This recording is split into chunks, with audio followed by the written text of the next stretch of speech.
to Israelis, it's jarring. They don't understand how thousands of people around the world are dropping everything to come to Israel in the middle of a war zone. They're like, how are you here right now?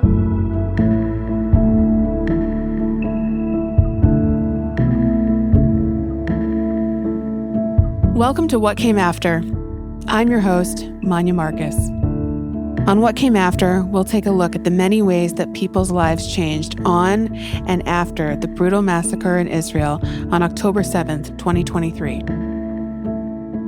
We'll be speaking with people in Israel and around the world about how the devastating attack by Hamas has shifted, shaped, and changed them. To learn more about our podcast, please visit us at whatcameafter.com.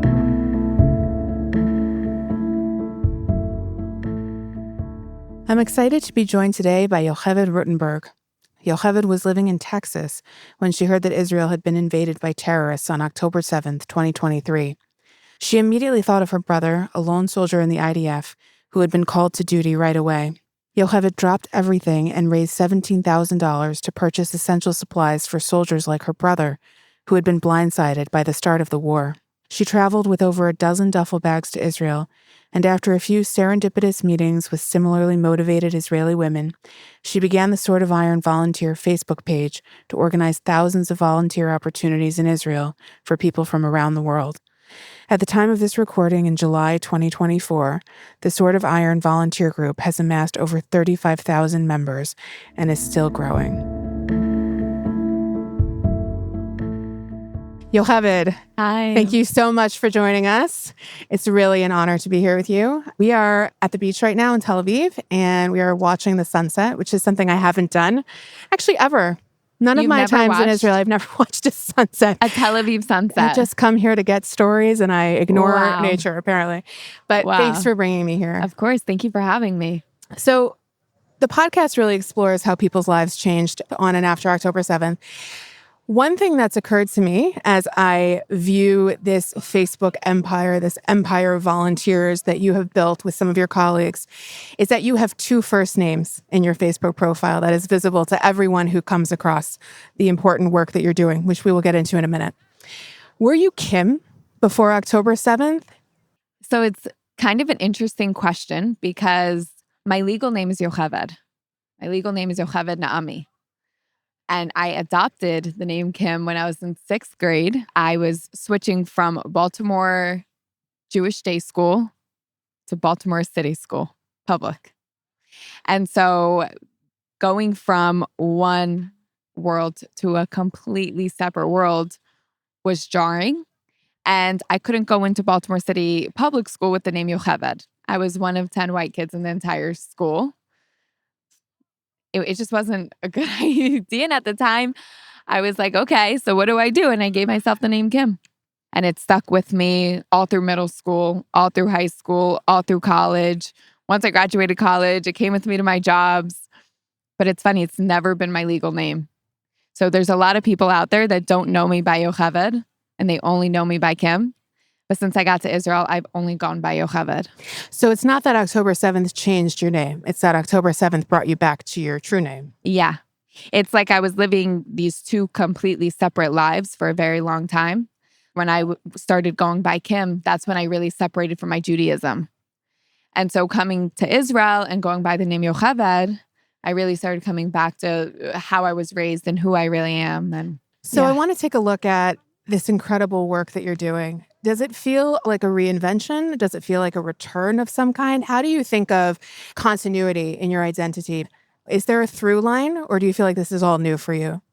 The work is new, but the passion and the mission of the kind of work that we're doing is something I've always thought I was going to be doing eventually. When I was 12, I always said I'm going to build an empire. And for a very long time, I thought I was driven by money. I thought money was what I was chasing. And then I realized it's not the money, it's the purpose. It's the mission. It's the helping people. And so this work really just aligns with that. Once I graduated school and I started working an adult job, I realized no matter how much money I was making, if it wasn't helping people and it wasn't something of purpose, I wasn't interested. My first job out of school, I was making a lot of money. I was making over 6 figures immediately after college. And I couldn't stay there because it wasn't feeding my soul. And so while this isn't something I've ever done before, this is completely new to me. Trying new things, going out of my comfort zone is something I'm very familiar with as I've moved to different states and I've done a lot of different things in my life. Being an entrepreneur is something I always felt was in my blood, and helping people is something I think is my life's purpose. So tell me where you were on October 6th. What were you doing? Well, who was the person? What was Kim up to on that day? October 6th. October 6th, I was living in Dallas, Texas, working in roofing. By day, doing commercial roofing, meeting with general contractors, and by night, door knocking in the Texas heat in the middle of the summer, climbing on roofs, checking for hail damage. I was living in a travel trailer that I completely gutted and renovated, actually. Me and my ex-boyfriend did it right after college, and we moved to Texas together. And so I was living in this travel trailer in Dallas, Texas, working in construction. And my brother was living here in Israel, and he was supposed to be releasing from the army in November. And the plan was for him to come move to Texas, and we were going to start a business. A lot changes very quickly, but October 6th, I remember going to a job site. I had just gotten my first roof paid for by insurance, my first client. I went to go visit that client that day, and then I went to Sukkot dinner. Wow. And I was a little sick. I remember I was a little stuffy, and I come home and it's about an hour drive from where Sukkot dinner was to where I was living, because I wasn't living in the Jewish area. I was living in a very Christian area at the time. And I remember getting home, opening my phone and seeing a video on Instagram of terrorists in a truck, because Texas is 9 hours behind. So at this point, it's already the morning in Israel. I remember seeing a white truck, that really famous video from Sderot, white truck, terrorists in the back of it, driving. And I didn't think anything of it. I was like, it's a fluke. They'll take care of it. I remember that thought crossing through my mind, turning my phone off, turning it over, and going to bed. That it was a fluke. I thought it was a fluke. Yeah. Never in my life. Never in your life. No, not even in my life. And I am somewhat older than you. Who could imagine that this was going to be what it turned out to be? Well, let me ask you this. Your brother seems to have been a big impetus for your move here. Yeah. I don't think we've seen him much on social media. Is that correct? He's the shire of the Ruttenbergs. Yeah. How many siblings do you have? And what is their connection with Judaism and Israel been? So we were all raised in an Orthodox home, from religious. I have two brothers, one older, one younger. My older brother is the one that's here in the army, and he's very much off the radar. He's in one video on my Facebook page. He will not show his face. I can't get him to come on camera. But sometimes he does pop up and come meet volunteers with me. He does like to do that. And my little brother is 19, and he's studying math. He's very different. Me and my older brother are very similar. His name is Yehuda. My little brother, Ephraim. So we all have super religious names. My little brother, Ephraim, he's majoring in math, going for his master's. He wants to be a professor. He's totally in a different place than us. Yeah, we were all raised religious. And my parents got divorced when I was 10. My older brother was 11 and a half. My younger brother was 6. And since then, my dad stayed religious. My mom is now not religious. I guess you consider her traditional. She still sometimes does Shabbat dinner with her friends, and still she keeps the house kosher. Yeah, our parents are kind of opposites. My dad really has his beliefs, and my mom is very free and go explore life and go do what you want to do. And so I think I know who you might take after. I take after my mom. Uh-huh. Yeah, with a little bit of a mix of my dad. And so none of us are really religious anymore. I would consider myself the most religious out of everybody at this point. My little brother, I think he goes and he spends time with my dad and does what makes my dad happy. And my older brother, he'll come to Shabbat dinner with me. I think he's more traditional. But if I don't push Shabbat dinner, he won't say, let's go have Shabbat dinner, It's more me being like, I'm going to go to shul. I'm going to light Shabbat candles. Shabbat dinner is a non-negotiable. You're welcome to join. Would you and your brother, the one who lives here, would you have thought of yourself or described yourself as a Zionist prior to this war? I always loved Israel. We didn't grow up coming to Israel, actually. But I came to Israel when I was 18 on birthright for the first time, and I fell in love with it like everybody does. And then I came again the following summer, 2 summers later, for Onward. And I lived here for 3 months, and I had the best summer of my life. And I met my best friends, and I fell in love with this country. And my older brother decided to move here when he was 17 by himself. We had never been to Israel before. He didn't speak the language. It was something that you do growing up in a religious community is you come to Israel when you graduate high school. And so it was kind of just the course of what you do. But I wouldn't say I was necessarily a Zionist. I wasn't so involved in the Jewish world. I didn't understand that there was actually anti-Semitism that really happened. Like I didn't fully understand the complexity of Israel at the time, the same way I do now. And I didn't understand the deep-rooted meaning of Judaism and how special it really is to be Jewish. And so after October 7th, everything changed. I mean, before this, I was dating Christians. I dated one Jewish boy. Besides that, it was all Christians. I thought I was going to marry a Christian. Now I can't imagine not being with a Jewish boy. It's like the most important thing in the world to me is marrying someone Jewish and having tons of Jewish babies. She's 23 and she's single, everyone. 23 and single and looking for my husband. It's remarkable you are 23. But yes, your vision for your life has changed a lot. Yeah, my life has completely changed. It's been a complete 180. So I am almost 42. You are 23. I think that I am on the younger side of many of the people that you interact with daily over the course of the work that you're facilitating, the volunteering. What have been your impressions about the demographics? Who is coming? I know they're Jewish and non-Jewish from all over the world, but I have noticed that they are kind of my age plus. What are you seeing? What's bringing people who are my age and older to do a lot of times physical labor? It's super interesting. Our Facebook group is between the ages of 35 on the low end, 65 on the higher end, even 70. But the majority falls between really 45 to 60. And you have to think about it. First of all, these are people that are able to afford to take time off work. They're able to come to Israel freely. A lot of times they're people that are Jewish and have never explored their Judaism and have not been to Israel before. And now they really are feeling a pull to come. And a lot of the younger kids are going on programs. And so you have a lot of people in that age range on our Facebook group that don't want to come on a program. There isn't necessarily a program available that fits what they want to do. And so we offer an alternative to them going on mission trips. They can come, plan their own volunteer. They can go on a mission trip and plan their own volunteering. People my age, they want to come, they want to have fun. They are on our page. They don't post a lot. A lot of them also don't use Facebook. But I think that this has really been a way, I think of it as like adult camp. I feel like I'm running an adult camp. Like people are coming and they're volunteering and they're having incredibly meaningful, life-changing experiences. And I get to see it all and facilitate it all. It's so much fun. But yeah, it's people that really feel a need to do something more. And I think they're at this point in their life where they're like, what is the meaning of life? What am I here for? What do you think enables you at your age to connect with people who are much older? I was just talking to my mom about this yesterday. Tell us. Because I went to so many different schools growing up. I went to very contrasting schools.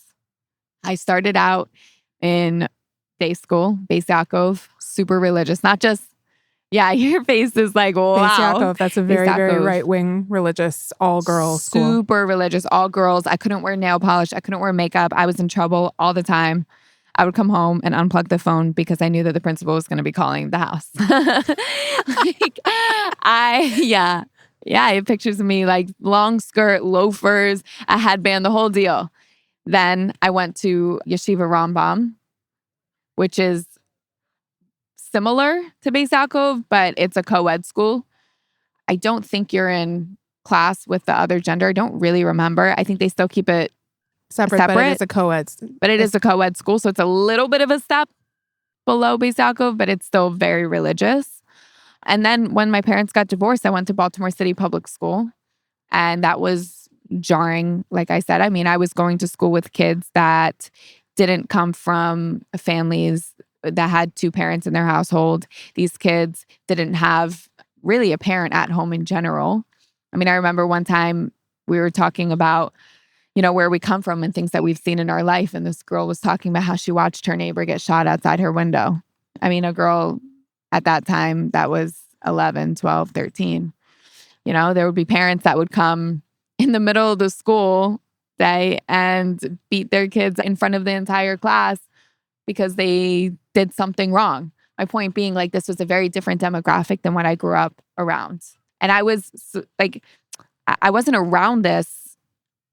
It's not like I was around the secular world growing up. I was very much sheltered in a religious bubble. You celebrate Shabbat, you go to shul, you go to a Jewish day school. Like, I didn't know that this existed until I went to the school. So I had to adapt, and I had to adapt pretty quickly. And then once I graduated 8th grade, a super privileged high school for kids with learning disabilities because I have dyslexia. And so I went to completely different environments. I was in completely different environments at every stage of my life. And so while I had to adjust, and it may have been difficult at that period, it served me so well in my life because I'm able to connect with everybody from all walks of life. I went to school with people from every walk of life you can imagine. I mean, my high school, there were kids that would drive their parents' Lamborghinis. So, Quite a contrast from middle school. Yeah. And elementary. Yeah. Complete contrast from middle school. But it did me well. It showed me, I think it helped me grow for different stages in my life. And I'm thankful for that and the schools that I went to because I think it really helped me, like I said, be able to connect with so many people. There's something you just mentioned, which is that when you were in the Baltimore City public school system, you encountered violence, or you knew people who were really proximate to the kind of violence that unfortunately... I was violent. You were violent. I was violent. I was fighting. Like, I got wrapped up in that world. I was fighting on the bus stops. I was an angry kid. I was fighting with my mom a lot. My mom would not describe me as an easy child and an easy teenager. And now everybody finds you so pleasant and agreeable. Yeah. You were an angry kid. But when you are with somebody who's saying, I saw my neighbor get shot and killed, right? That's the kind of violence that to me is reminiscent of what happened in this country on October 7th. Yeah. The reason I'm bringing it up is because it's easy to forget why we're here, why this podcast exists, or why the work that you're doing exists, which is the brutality and the utter horror of this attack and this war. I don't know if it's a mission or a gift that you have to keep things very positive, to really encourage people to come here despite their anxieties about safety. And we are sitting together 2 days after a Houthi drone landed, probably 5 blocks away from my apartment. Not far from where you live. I was right in front of that building 2 hours before it happened.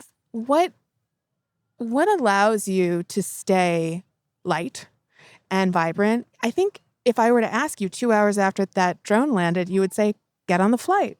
Yeah, I was saying that. Volunteers were asking, and I was saying, we can't be scared. First of all, I think that our gift as Jews is resiliency. And so not letting them make us scared is a big part of it. Besides the actual physical attacks, part of their tactics is scaring us. And so when we let them affect us like that, they're winning. And I refuse to let them win. I refuse. But does that mean you're really never afraid? You weren't afraid when the drone hit? There's a piece of me that's always a little nervous. Like, flying into Israel on October 20th was a little nerve-wracking, slightly. But I also have faith. And I think that whatever is going to happen is going to happen, and it's out of my control. And I want to live this life to the absolute fullest. And I want to take life by the horns, and I want to have experiences that I get to tell my kids about. And I want to encourage my future kids to have unbelievable experiences that shape who they are. And so I try to send that message to the volunteers on the page. I think I'm really just blessed, maybe by God, maybe just it's my mentality. Things make me sad, but I don't take them in.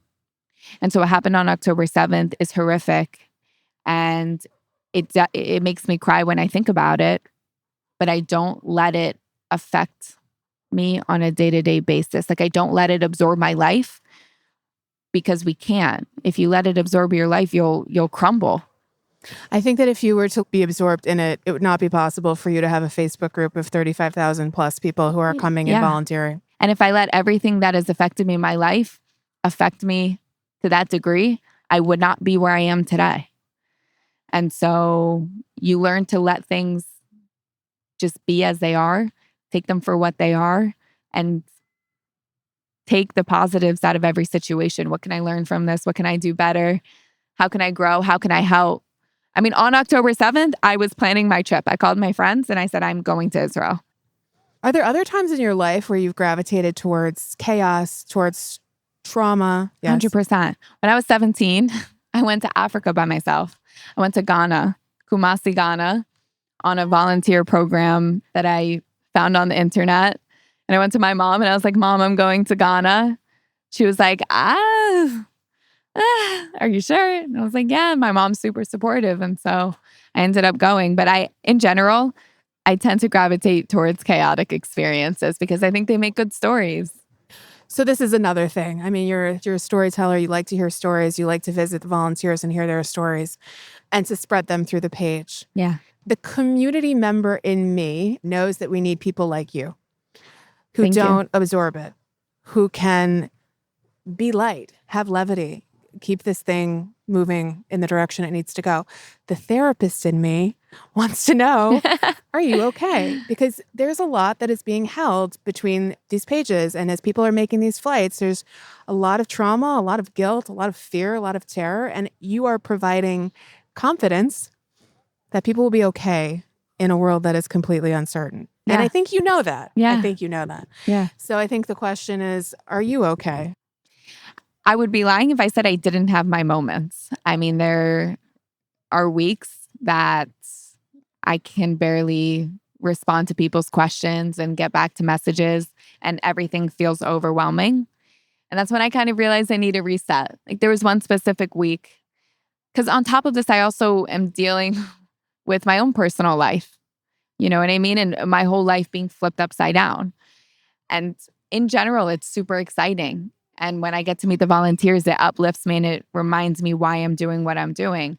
But yeah, there was one week specifically, I remember I couldn't stop crying. Like I was nonstop crying every single day. And then I just said, okay, like this is just, it's a phase. My new favorite thing is understanding that life is all about phases and seasons.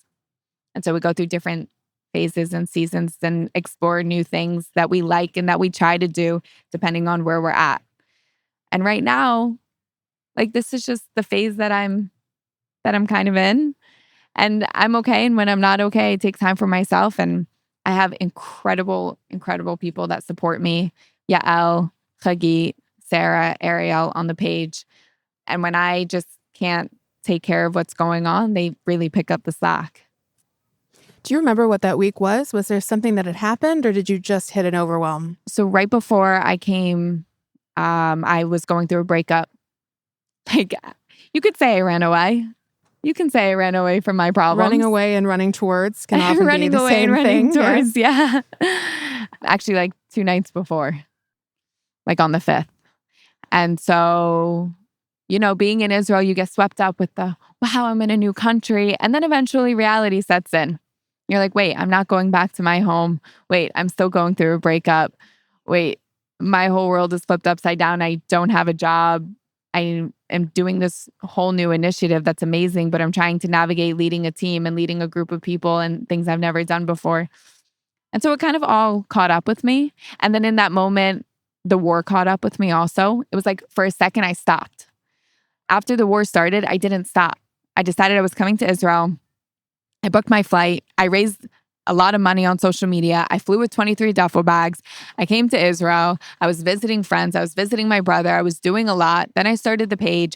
So it's like there was a lot. Things in motion stay in motion. And when the ball stops, it stops and you start to feel everything. And so for like a good week, it stopped and I had to deal with it. But I think I needed that. I needed to process everything that happened. It's like I was thinking about the hostages and thinking about what the women were going through, and it did affect me. I'm relieved to hear you say that. I think it means that there's a human being sitting inside all this pretty remarkable work that's happening. Thank you. It's something that comes up on the page, a couple things that are interesting and also really sad. One is that you post funerals. Yeah. Do you get any feedback from the families of soldiers about volunteers, that's the mourners, who come? Do you ever talk to them after the fact? I actually have never been to a funeral since I've been here. And I haven't spoken with any families of soldiers that have passed. There's a group chat that they post all this information in. And so I post what's there. And I think that the families tend to appreciate it. Obviously, it depends on the family. And they don't tend to put information in there that shouldn't be publicly shared. And when there's been one situation where I posted something and somebody reached out to me and said the family does not want people coming. And, sometimes people will comment and say, oh, you posted a different rank than what the soldier is. But no, overall, there's been positive feedback. And I think it's a way, our page in general gives people a way to feel like they are able to contribute to the war while not serving in the army and not being in the medical field. And so when they're able to go visit these soldiers and they're able to be there for their families, it means a lot to the volunteers and it means a lot to the families, because the families don't realize and the soldiers don't realize how many volunteers are coming to Israel during this time. And to Israelis, it's jarring. They don't understand how thousands of people around the world are dropping everything to come to Israel in the middle of a war zone. They're like, how are you here right now? And you're coming with your kids and you're taking time off work and you're spending money here. I think they appreciate it. The other thing that I've seen is that there's a lot of events that are happening in honor of the hostage families. I think Hirsch Poland Goldberg's family is particularly influential in the movement. But there's this other smaller hostage family movement that you also post about in Jerusalem, Gevurah. I think I'm saying that correctly. And these, if I'm not mistaken, are families where, in the merit of the suffering that their loved ones have been through, do not want there to be a deal. I've seen you post about both kinds of events. It's been very interesting to me that you have no comment upon it. You just post them, and it's like, if you want to do your research, do your research. Yeah. Was that a intentional decision on your part? I try to not be political. I try very hard to keep my comments neutral. Same way with the page. I also do try to encourage free speech on the page. I'm not one to censor someone. I think people should share their opinions. It's a page for that. But how can you tell one family that what they prefer for their family is better than the others? I'm not sure if that's the right way of saying it, but I go to Hostage Square. I haven't been to the one in Jerusalem, but I've gone to the rallies. I have a close friend of mine whose uncles were both kidnapped, the Sharabi brothers. Every family's going to deal with it how they deal with it. And everybody has their opinions. I don't have a strong opinion on it either way. Yeah. I think and every the fact family. That you post multiple. Yeah, I'm going to share everybody's. Yeah. I'm going to share everybody's. We're not going to censor anyone because of specific things. And now we will keep American politics off the page. That's not allowed. When it comes to Israel, we also try to keep the politics of like Netanyahu and people's opinions on that off of it. When it comes to hostage families, everybody gets to share their, I don't know, not opportunities. No, just the way that they want to deal with their sorrow and how they want to see this move. Yeah. There was a lot of conversation about people going to the South for a very long time on the page. Yes, I saw this. For a very long time. And for El Al, people had their strong opinions about that. What about El Al? Oh, the price is rising? The price is rising, and they're a business.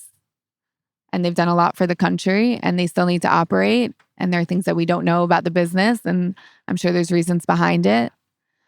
Behind why they're raising their prices and why they're starting to charge more for bags. They brought the bag price down again. I'm also a capitalist. And so I believe businesses should be able to operate how they want. And they're making as many accommodations, I think, as they can. They're letting people bring lots and lots of bags. It costs them money to bring bags, Mm-hmm. And then people wanting to go to the South. There was huge conversation about it on the page. And will you share what the perspectives were on that? Yeah, and I understand both. On one hand, you have people that feel like it's becoming a tourist attraction. And these people haven't been back to their homes since the 7th. I mean, they were evacuated and that was that.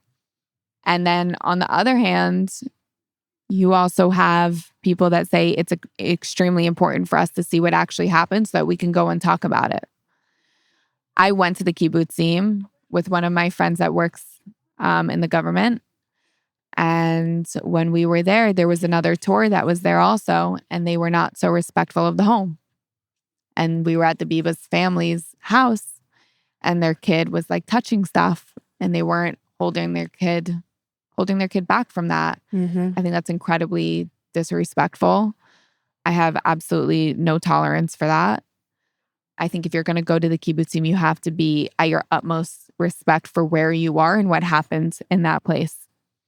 I don't like the tour guides that are not being so open about the pricing. There's a few specifically. There's one tour guide who's doing an incredible job of meat. Amit Musai, I think so. Yes. Yeah, he's doing an amazing job. I've heard nothing but good things about him. And he himself survived the Nova Festival. My understanding is he's not taking people to the kibbutzim either. Maybe he's taking them to the outskirts of it. That's different. I'm talking about tour guides that are taking people into the kibbutzim, into people's homes, and they're charging for it. I'm not a huge fan of that. But yeah, those were kind of the two different sides that I was hearing on the page. And everybody has their perspective, and their perspective comes from their own lived experience. I hadn't really thought about the fact that you're going to be moderating this page and continuing to grow this group and finding different platforms for it over the course of the American election. Yeah. And I definitely have my strong opinions on that. But you're not going to share them. I don't know. Yeah. I mean, you're saying you're not going to share them on the page. It's going to be an American politics free. Yeah, it kind of has to be.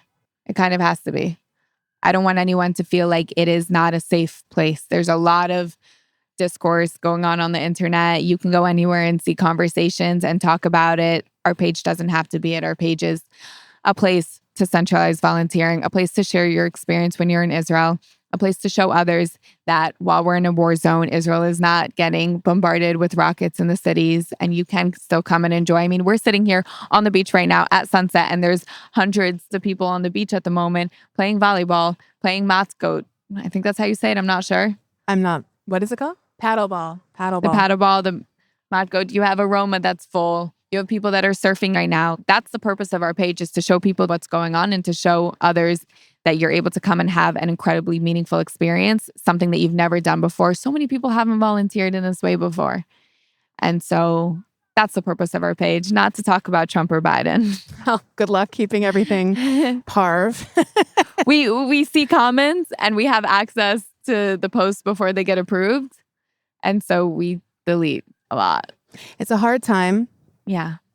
But it sounds like it was also kind of personally a hard time for you when this all started. And I think there's a lot of rebuilding that's going on personally, communally, professionally. Yeah. I want to thank you for talking with us about all of it. Of course. Thank you for having me.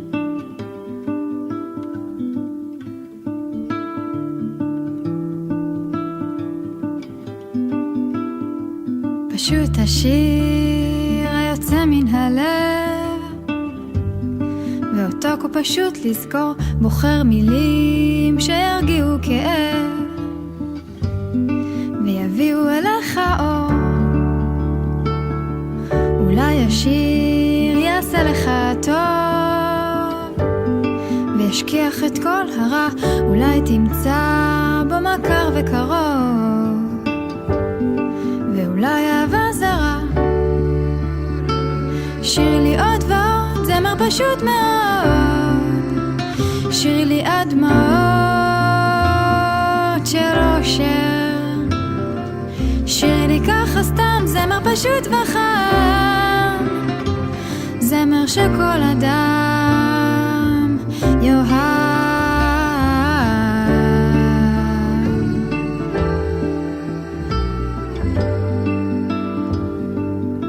פשוט השיר, הוא מוכן ללטף, הוא מוכן לחבוש מכה, פצעי הזמן ברכות הוא עוטף, הוא משאיר לנו נשיקה. שירי לי עוד ועוד, זמר פשוט מאוד, שירי לי עד דמעות של אושר, שירי לי ככה סתם, זמר פשוט וחם, זמר שכל אדם יאהב.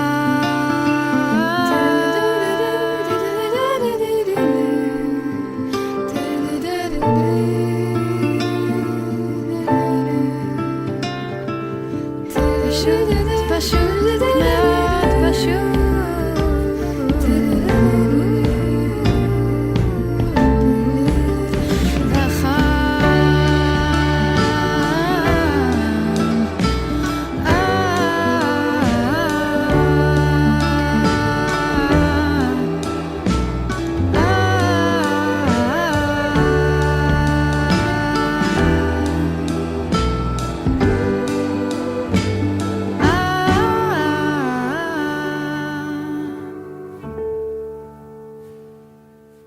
Thanks so much for listening. If you enjoyed this episode, please rate, review, and subscribe to What Came After wherever you get your podcasts. You can also find us online at whatcameafter.com.